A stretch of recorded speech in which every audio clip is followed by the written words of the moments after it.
Chapter 3. The Muniment. The day dawned dark and drear. The old mage rose to find a fire roaring in the grate of the common room of the Hope and Anchor, and the smell of ham and eggs frying on the range. No time this morning, however, for a pipe before the hearth, nor for anything more for breakfast than a heel of rough bread. He had work to do and business to be about, and he was impatient to be about it. Belting on his blade and wrapping himself once more in his cloak, he shouldered his leather knapsack. Pulling on his soft peaked cap with pointed crown, he stepped out into the drizzle of the Laketown morning. The storm that had raged throughout the night and had woken him in the early hours with rattling of his window shutters had now abated. Still, there was a fine mist in the morning air that settled upon the old man's steely hair and beard and the shoulders of his cloak. Unlike the previous night, the city was now awake, albeit just rousing and rubbing its sleepy eyes. Already some were up and about and busy with the day's business. For a moment, the mage stood in the drizzle upon the crown of the small bridge beside Butler's Lock and looked out upon the city. Laketown, the wooden city, built of timber and stone, the whole thing resting atop a scaffold of bridge-linked pontoons, gangplanks and catwalks. It was quite literally a city above the water, home to the ancient race of the Esgarothi, the men of the lake. Though he had visited Laketown once before, more years ago than he cared to remember, the old man had spent many long hours in preparation for this journey, seeking out and reading all he could discover of the city on the long lake. He had pored over maps and charts, eagerly read the chronicles of the city's people, and scoured accounts of travellers who had left a record of their sojourn. Thus had he prepared himself. Taking a moment now to observe the rain-shrouded buildings before him, dredging up his own time-shrouded memories in order to gain his bearings a little, the mage stepped off the bridge and began his winding journey through the city.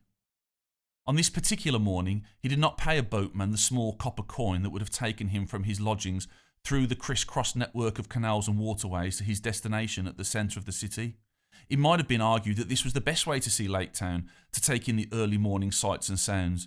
Indeed, this was the way the locals themselves navigated from one part of the city to the next. But the mage chose instead to walk, to tramp the towpaths and gangways, and to see for himself the city unfolding before him. Already a handful of watermen manned their ferries. Some navigated a passenger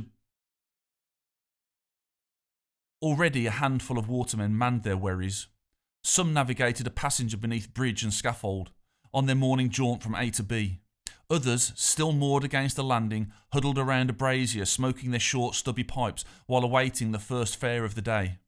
Several looked hopefully toward the mage as he passed, ready to knock out their pipes and jump to the quant, the long pole used to push their vessels through the waters, only to be disappointed as he carried on his way. Though it had been many, many years since last the mage had visited the wooden city, yet he walked the streets now as if he had been there only yesterday, crossing bridges and canals, passing workshops and alehouses, and wending his way through alleyways and passages alike. Nonetheless, he stopped once or twice to ask a passerby the correct direction or quickest route to the hill, just to be on the safe side. There was a smell to Laketown. He had not noticed it the night before. Perhaps the rain had served to dampen it somewhat, but it came back to him now like a distant but distinct memory. It was an aroma of stagnation, a mix of rotting post, of moss-covered timber and stale fish. It was the smell of the brackish waters themselves that sat still and unmoving in the miles of canal that interlaced the city. Indeed, all contributed to this unmistakable smell. It was not a bad smell, but certainly noticeable, and the old man stopped in his tracks, straightened for a moment, took 2 or 3 distinct sniffs at the morning air, then continued once more upon his way. His journey took him first northward, through the part of the city called the Sunstrig. Here he passed the grain stores and warehouses, the bakeries and basket makers and the windmills whose gears were now engaged and whose sails now turned briskly, harnessing the post-storm breezes that blew in off the water. One street, he noted with interest, was lined with jewellery workshops where little men in leather aprons bent over benches or small forges, heating up quantities of precious metal to be shaped with delicate hammers into rings and locks and other trinkets. There were still many signs of the storm of the previous night, of the ferocity with which it had ravished the city. Stacks of baskets and lobster pots had been blown along the quay, some now bobbing in the black water. Rowboats, struggling to stay afloat at their moorings, were almost up to their gunwales with rainwater and flood. The hanging sign of a bellows maker had torn free from its bracket and now floated in the canal. Outside one home, a number of earthenware pots of herbs, mint, sage and rosemary by the look, had been overtoppled and rolled windward along the boardwalks, spilling their precious earth and flora upon the rain-soaked boards. And so the mage continued, traversing the diverse and elaborate catwalks that wove their way throughout Laketown, past tall whitewashed buildings with small fenced yards, the rain still a fine drizzle that settled upon his travelling cloak, his sword resting reassuringly against his leg. And good that it was, for the mage was not the only early bird that morning, nor the only one in hope of catching the proverbial worm. And by this I do not mean those aforementioned workmen and women who had begun their preparations for the day's industry. Instead I mean those men, if indeed that is what they were, 3 in number, attired in their black capes and veils, who had moored their small rowing boats secretly at the private landing by cover of darkness, and had followed the mage to his humble dwellings. There they had remained, dark figures huddled against the sheeting rain, keeping watch throughout the night. They had observed his early rising, had watched from the shadows of the bridge as he set out upon his morning walk. Seeking out routes that were enclosed and overshadowed, they stalked through the narrowest of passageways, cowering beneath archways and bridges, always keeping themselves pressed against buildings and fence. Indeed, anywhere that afforded them obscurity or kept them hidden from prying eyes. And just as they had pursued the old man the previous night, following the wan light of his guttering torch, so too did they continue their pursuit that morning. To the casual observer of these events, it would be hard to tell if the old man were aware of the presence of these shadowy individuals. But there they were, whether the mage knew it or no. It would be equally unknown to the onlooker of the intentions of these veiled men, so strange were they in their manner of dress and their furtive behaviour. Exactly what their purpose in visiting Laketown, and what they hoped to achieve by so prying upon this seemingly innocent old man, was anyone's guess. But it did not seem a wholesome purpose, of that much you can be certain. As the mage approached the farthest reaches of the Sunstreak, he came at last to the area known as Bard's Basin, lying as it did beneath the hill, directly below the public square of the Bowman. The basin was a dark and overcast pool of water, a junction of sorts, sheltered beneath the shade of the square and the towers above. Here was the meeting point of the 4 main watercourses that came from the cardinal regions of the city, meeting at this one point, called by the locals the Crossroads. From north to south ran the Galgate, and from west to east the Vesta. Here beneath the hill were to be found some of the city's oldest buildings, not to mention the most humble, cast as they were in the almost perpetual darkness, the underbelly of the city, you might say. Across each of the 4 waterways rose a series of low footbridges, low because here, beneath the hill and the master's manse, only small crafts such as skiffs and rowboats were permitted. None of the larger vessels, those with tall masts and sails, could navigate the basin, and so, for safety's sake, they were prohibited. Here the mage left behind the lower level of the city and began now to ascend, climbing carefully the nearest of the bridges and then still upward upon creaking treads of mountain staircases, sometimes little more than ladders, that led from the bridges in a zigzagged ascent to the higher levels of the city. He climbed steadily and slowly, breathing heavily with the effort, wary of the slipperiness of the rain-slicked steps, until he emerged into the morning's light in the precinct known as the Hill.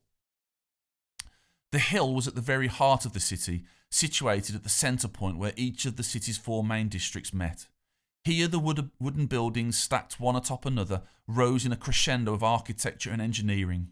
At the base of the hill was a broad open space known to all as the Square of the Bowman, for at its centre, stood upon an ornate plinth, was a tall statue of Bard, the legendary bowman of Dale. The mage stopped for a moment to gaze upon the bronzed effigy and to contemplate the man who, so the legend told it, brought down the mighty dragon Smorg with a single arrow, though not before the dragon had set the whole city alight, it should be noted. Crossing to the paling at the edge of the square, Elisander stopped for a moment to take a look out across the city. Eastward the lake stretched as far as the distant horizon, westward the treetops of the ancient forest of Mirkwood for as far as the eye could see. All around and beneath him spread the intricate maze of the city. A little way off to the north, a man on his roof was mending shingles, lifted no doubt in the previous night's storm. To the south, the windmills of the Sunstreak turned ferociously in the breeze of the morning. All across Laketown, wisps of smoke snaked up into the sky from countless chimney stacks and the hearths beneath them, while a cloud of thicker smoke hung above the area of the Sinistral, where the mage guessed the city's forges and kilns were situated. To the east, fishing boats had set out that morning from the wharves of the Postern, no bigger at this distance than storm beetles, ranged across the lake, and the old man scoured the distant horizon as if trying to pinpoint a particular boat, as if anyone could at so great a distance. At the four corners of the square rose 4 tall, broad-based towers that mounted into the sky, crowning the heights of the city's midpoint. Each was different in shape and design, each different in height, and each sat at a cardinal point of the square, north, south, east and west. To the north stood the tallest of the 4, the Naysayer's Tower.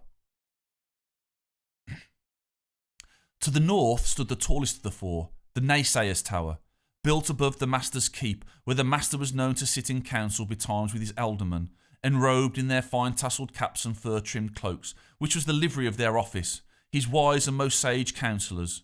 It was also where the city's various guilds and councils held session. Here too was the Master's mews, wherein was kept his hunting birds, for the Master alone kept hawks at Laketown. Though there were birds enough frequenting the city's rooftops, nesting in chimneys and beneath roof eaves, these were all of the water variety, common gulls and terns and kittiwakes, with a smattering of martins and swifts thrown in for good measure. There were no birds of forest or field here, no sparrowhawks, kites or kestrels. The Master alone owned such exotic birds. To the west was the Chancery, a tower of 8 sides where the Chancellor oversaw the coffers of the city treasury, a fact attested to by the armed men of the watch who stood either side of its entrance. Situated at the square's southern corner rose a tall, square-sided tower known as the Temple, a shrine to the worship of Anor, the sun god of the good men of Laketown. This was a large and imposing building with a high arched roof, the shape of an upturned galleon. A steep stairway that led supplicants from the square up to the temple's doors was gilded with leaf gold and blazed with rain-enhanced lustre like captured sunbeams, leading the eye of the onlooker up to the sanctum of the temple itself. Here large double doors opened outwards like outstretched arms, gathering in the city's inhabitants. Along the outer walls, overlooking the east, west and southern quarters of the city, coloured glass windows were decorated with radiating sun emblems. Above the tiled roof rose a tall turret, topped with a sun-shaped weather vane, inside of which were housed the boughs that had been peeling throughout the morning. The mage had learned much of the temple and its pious inhabitants as he gathered what information he could about Laketown, and had amassed quite a collection of stories of its origins and genesis, none of which endeared him to the good brothers or their practices. After the Wars of the Rings and the departure of the elves to the Undying Lands, not to mention the reclusion of the dwarfs, there opened something of a void in the lives of those remaining folk of Middle-earth, especially within the growing cities of the children of men. It was as if something had died, something wonderful and magical that had hitherto enriched their lives, and that, now it was gone, served only to highlight the baseness of existence without it. As is the way in such circumstances, emptiness does not exist for long. A void is quickly filled, so they say, and in this case, some turned not to those creeds of old that venerated the many works of creation and the natural world, but to new religions, who admonished an unquestioning belief in unseen gods, whose pleasures they sought to perform and whose censure to avoid.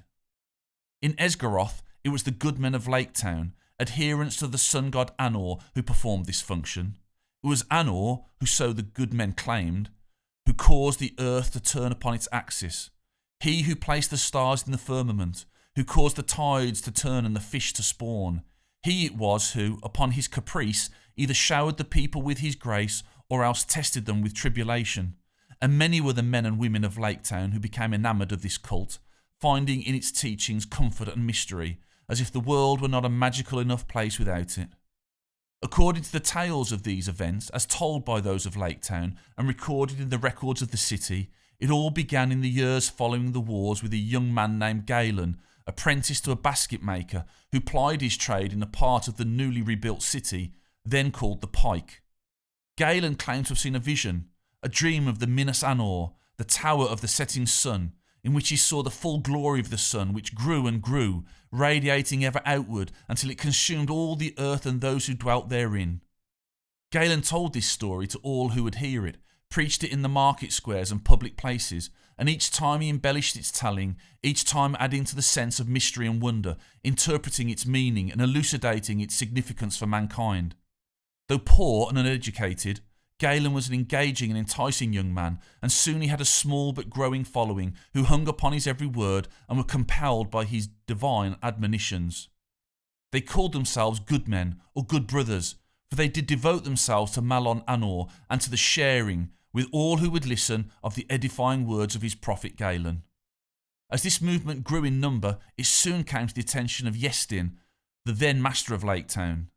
Iestyn began to fear its influence with the common people, for he was a jealous man and wished to keep all power and authority strictly for himself, and did not want there to be any form of godly dominion above his own. Under Heraldo the Builder, the third master of the restored city, and also his successor Jacobi, the worship of Anor was prohibited, for like Iestyn, they considered it a weakening influence among the people. But as is so often the case, once a thing is forbidden by those in authority, then is interest redoubled and a determination to partake fostered among its adherents, for men, you must concede, are a contrary and disagreeable race. It was in the days of Arundel, seventh master of the new city, that his good lady wife Barbarel embraced the worship of Anor, seeing its potential for further mollifying the people, and instituted it as a new creed amongst the Esgarothi. It was she too who funded from the public purse, whose strings her husband held at that time, the building of the temple at Laketown, encouraging all to worship there and to give of their devotions. Under the protection and patronage of the good lady Barbarel, some of those who worshipped at the temple began to wear a curious sun-shaped charm or amulet as a sign of their belief, either in brooch or necklace form. These were crude affairs at first, stamped from tin and pewter, sometimes copper or brass, and sold by peddlers and poor street vendors. That is, until attendance at the temple took on something of a more elevated status. Then the wealthier adherents, merchants and merchants' wives and the like, began to wear these charms in more precious metals and upon golden chains around their necks where all could see them and know their devoutness. Workshops opened in the jewellery quarter, dedicated to crafting and selling ever more elaborate amulets, cast from gold and silver and encrusted with all manner of precious stones, cut and polished to shine like the sun they depicted. Such charms came to be known as anolets. It took 12 years of continuous building to erect the temple, so tall and elaborate was its design. Hundreds of skilled craftsmen and women were employed upon its construction, more than a few giving over their lives to its monumental glory. It stood upon the southern point of the hill and was the last of the 4 towers to be completed. There it occupied a position at the very heart of the city and of city life, for all could see it, since it overlooked the rooftops of all 4 quarters. And here the good men and the worship of Anor flourished and took root, like the ancient temples and vaults of the ill-fated Númenóreans and the proud religions of old that set new gods above the Valar. They sought to eclipse Erua-Ilúvatar himself, making themselves vassals to their own creations, for in all such religions Erua-Ilúvatar was forgotten, denied and proscribed. Already the mage could see a gaggle of the city's elderly, who by their look and dress had lived lives of hard labour, answering the incessant call of the bells to scale the hill and be about their morning devotions. On reaching the landing, each stopped at the foot of the stairs, got down upon their knees, kissed first the bottom gilded rungs, then the anolets pinned to their cloaks, before struggling again to their feet and resuming their climb. Surely, Elisande thought as he observed the efforts of these faithful citizens, they had more pressing things to do than to waste their time and energy on religious devotions. The mage did not stoop to bestow a kiss, oh no. Instead he spat disdainfully upon the first of the rungs, as the fishwives were wont to do, to ward off evil, and turned his back to the temple as if he were fleeing the devil himself. It was no accident, he thought, as he crossed the square, that the good men had chosen to build the temple at so great a height, towering as it did above the rooftops of so many of the other buildings. Now it looked censoriously across the whole city, surveying even its darkest nooks and crannies, and looked down imperiously upon all those below it. It was toward an octagonal tower that sat at the eastern corner of the square that the mage now walked. This was the second tallest of the towers, and was called by the people the Muniment, and as the mage made his way toward it, he was glad to be setting his back to the gold and garish spectacle of the temple. The Muniment housed the city registry, the repository of the public records of the people of Laketown. Famous record makers and bookkeepers, they had long kept extensive archives which detailed the histories and chronicles of the Esgarothi. It was these records that now brought Elisande to the Muniment and to the city of Laketown itself. A braced and studded door of thick riven oak marked the public entrance, and, lifting the latch, the mage entered, finding himself in a large, low room. The records room was a cavernous timber hall. 12 brightly painted columns, carved with intricate patterns and geometric designs, held up the heavy roof beams. It was lit by way of 6 round candelabrum of brass construction, whose candles cast a warm flickering light upon the dark oak benches, worn smooth from centuries of use. The benches ran the full length of the hall and seated a troop of scribes and clerks on high-backed stools who hunched eruditely, scratching away with long goose quills. Their desks with The benches ran the full length of the hall and seated a troop of scribes and clerks on high-backed stools who hunched eruditely, scratching away with long goose quills. Their desks were furnished an array of all the necessary trappings of their administrative duties: counting boards, ledgers, quills and ink, parchment paper, red, wax and official seals. Against the long wall behind the clerks was a succession of tall bookcases, each one enclosed with barred doors. Upon their shelves were row upon endless row of chained leather-bound ledgers, countless in number, 1,000 years or more of records. They were known to the people of Laketown as the keepsafes, and within were recorded the births, marriages and the deaths of all the true-born of the city.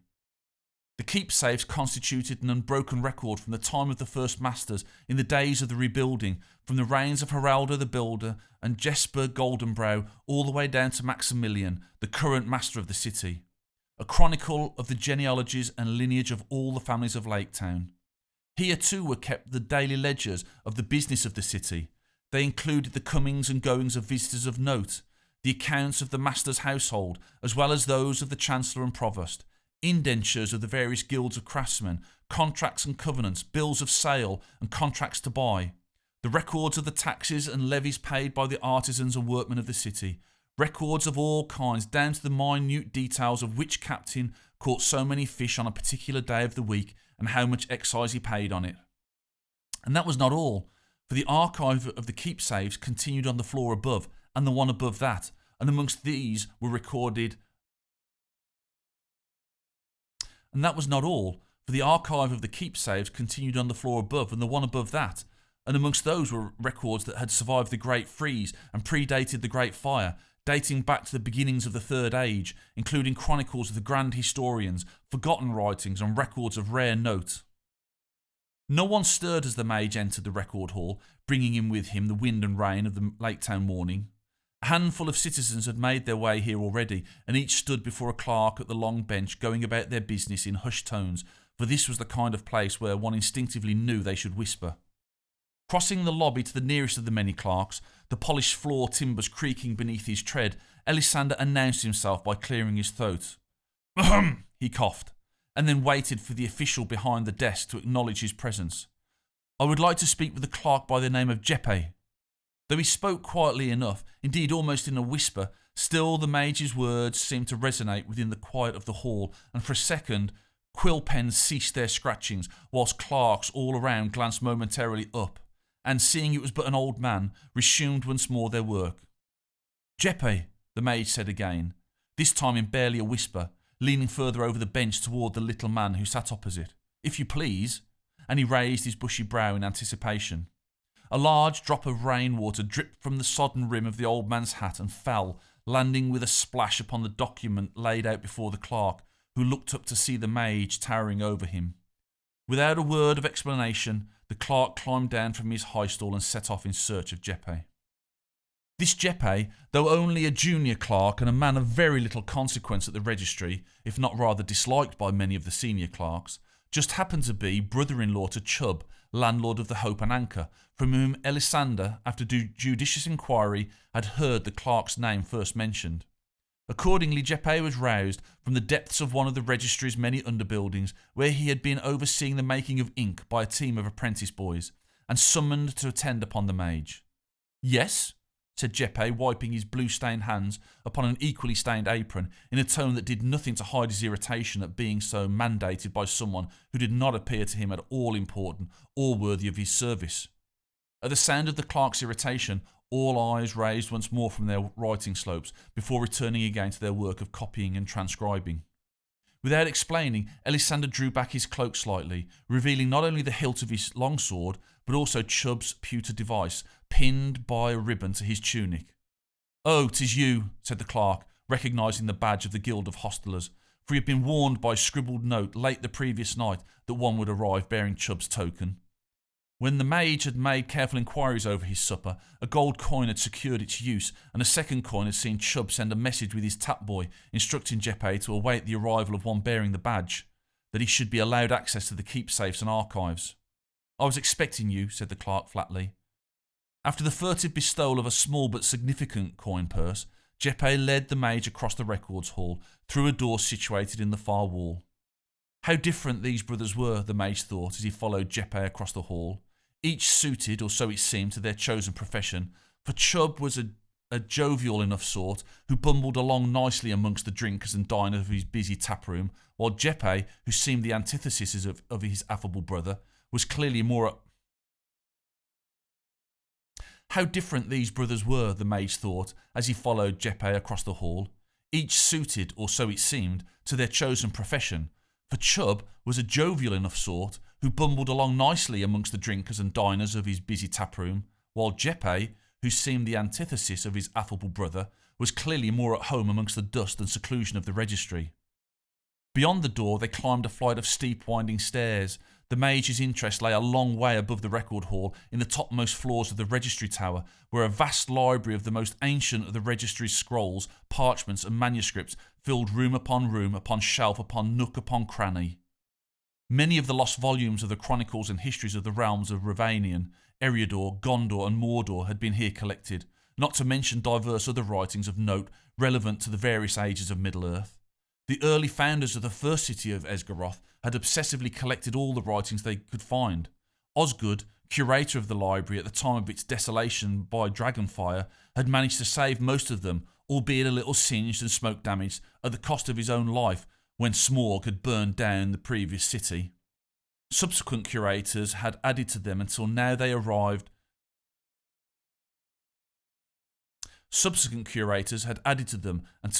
rivaled the great library at Valise. Up they climbed, Elisanda following behind Jeppe, who led the way by candlelight, up and ever higher, above the Laketown skyline, passing through doors and along corridors and climbing still more stairs, until, opening a final door, they came at the very top of the tower to a single room, a windowless cell with an arched and vaulted roof, whose walls were lined with bookcases and shelves and a honeycomb of alcoves and pigeonholes. In the centre of the room stood a small table, upon which the clerk placed the single candlestick. Its weak light did not reach the furthest corners, where shadows hinted at the piles of books, scrolls and parchments that were crammed, floor to ceiling, onto the farthest shelves and alcoves. All was dressed in a thick coating of dust and draped with cobwebs, save those few items that had been most recently disturbed. Here and there the candlelight fell upon the empty shells of spiders, strictured in a convulsion of death, or flying insects, once gossamer-winged, now long since dead, now dry and desiccated. "There are candles in the box there," said the clerk, nodding toward a small lidded chest that was upon the three-legged stool beside the table. "No one must know you are here. If you follow the stairs back down beyond the registry, there is a water door that comes out beneath the square of the bowman. Let yourself out when you are done." So saying, he turned and left, shutting the mage into the closeted library.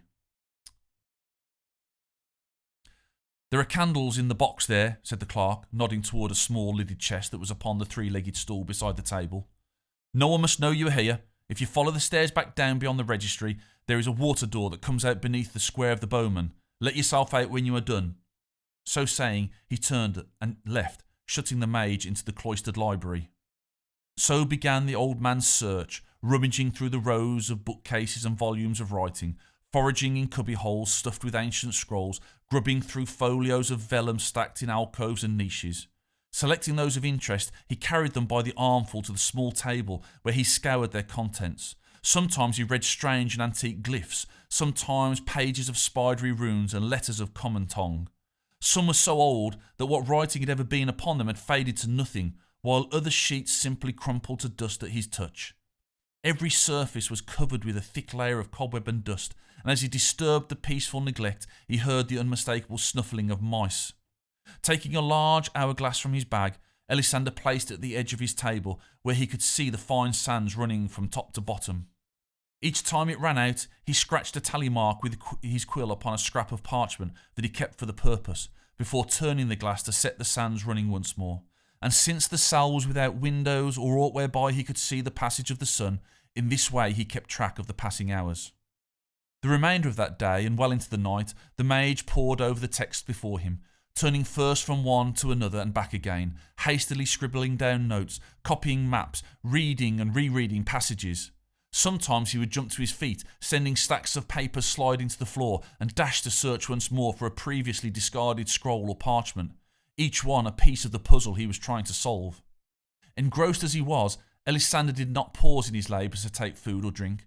Time passed, hour after hour, measured out in the turning of the sands and cheap tallow candles, one after another burning low and guttering, plunging him momentarily into darkness, and each time he would pause, only to fumble for a fresh candle, and, once lit, would continue reading once more where he had left off, and scratching his findings upon sheets of parchment. It was dark when Elisander slipped through the small wooden door, concealed beneath the square at the base of the registry tower. Night-time had fallen some hours before. The scribes and clerics had long ago trimmed their quills and candle wicks and left for their homes and lodgings. Though he made little noise in his leaving, the creaking of the door was enough to disquiet the gulls that roosted among the spars and timbers of the tower. They croaked their annoyance into the Laketown night, but the gulls were not the only ones who marked Elisander's leaving. "Grey Star!" came a voice from the shadows. The mage stopped in his tracks and turned in the direction from which the voice had come. "Grey Star!" came the voice again, and out of the shadow stepped a dark figure. "You have something we want, Grey Star!" And as he said the word "we," 4 more figures emerged from the darkness and came to join him upon the landing. Though they had not announced themselves, Elisander knew who they were, not by name, but by their notoriety and their purpose. They were the Terminatus, and he knew what it was they wanted. Though they had not announced themselves, Elisander knew who they were, not by name, but by their notoriety and their purpose. They were the Terminatus, and he knew what it was they wanted. "I am afraid you are a little premature," replied the mage. "The item you require is not yet in my possession." "You expect us to believe that?" the dark figure scoffed. "And I suppose if you had it, you would say so." "If I had it, I would not be here talking with you," replied the mage honestly. "Then you will not mind if we take a look in your bag?" And as he moved toward the mage, a little moonlight fell upon his countenance. Though his clothing was all of black, still the old man could make out a short cloak and high boots, the 2 swords at either side of his waist, and a tall hat that was much like his own but for the lack of a peak. A veil that hung down from its edge, covering all of the stranger's face but his eyes that flashed momentarily with venom. To a bystander witnessing this exchange, or indeed for those 4 men who had remained in shadow, it was difficult to determine the sequence of events that had followed, so quickly did they unfold one upon the other. It began with the distinctive sound of a longsword being drawn, the steel blade scraping against the metal scabbard furniture. It was not Elisander's sword, but the veiled man's, who had drawn it with every intention of using it to end the old man's life. This was followed almost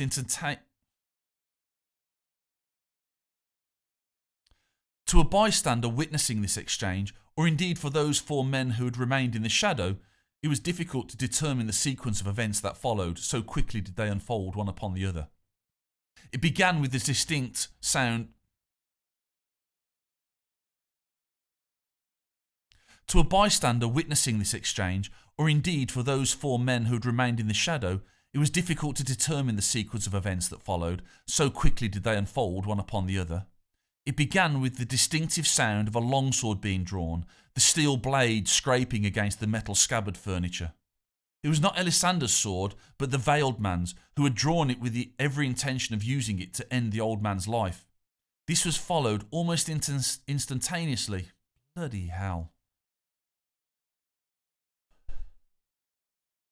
To a bystander witnessing this exchange, or indeed for those 4 men who had remained in the shadow, it was difficult to determine the sequence of events that followed, so quickly did they unfold one upon the other. It began with the distinctive sound of a longsword being drawn, the steel blade scraping against the metal scabbard furniture. It was not Elisander's sword, but the veiled man's, who had drawn it with every intention of using it to end the old man's life. This was followed almost instantaneously by a sudden flash of blinding light that seemed to explode from the head of Elisander's staff, lighting up every corner of Bard's Basin, throwing the mystery figures into sudden and stark relief and showing their dress and garb as being identical to their leaders. Then came Elisander's sword, and it whistled deftly and deadly through the air, as if in the hand of one much younger and more agile than might be expected of the elderly mage. This was followed quickly by several cries of pain, as of a person being nicked with a sharp blade or pricked upon a sharpened point, and punctuated each time with additional flashes of light, as if the storm of the previous night had been detained betimes beneath the bridge and was only now being released into a tattoo of thundering and lightning. If that bystander had remained to unravel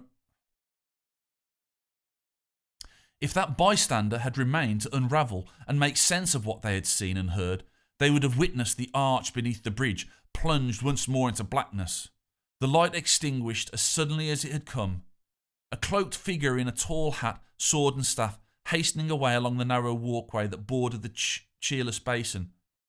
If that bystander had remained to unravel and make sense of what they had seen and heard, they would have witnessed the arch beneath the bridge plunged once more into blackness, the light extinguished as suddenly as it had come, a cloaked figure in a tall hat, sword and staff, hastening away along the narrow walkway that bordered that cheerless basin, to be swallowed up once more by the night-shrouded city.